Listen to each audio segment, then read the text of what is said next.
guys, so nandito kami sa aking favorite, sa aking kambal. Twin sister.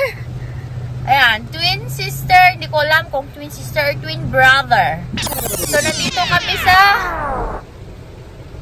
Jollibee. So dito kami sa Jollibee. I don't know kung bakit ako tinatawag na Jollibee. Eh, hindi naman ako mataba ng sobrang kagaya ni Jollibee. And hindi naman din kami magkamuka. Or magkapisngi lang kami. So, ito po ang situation ngayon. Super lakas ng ulan. And ayun o, yung kambal ko. Hindi masyadong makita. Ayan. Kambal ko sa pisngi pala. Ito mukhang Jollibee. Or yung katawan ko.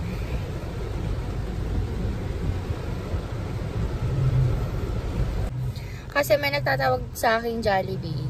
At least ako matangkad na chubby, na malaman, kaysa naman sa mataba na pandak. Ew! Ano ka? Gasol? Kung ako Jollibee, ikaw gasol.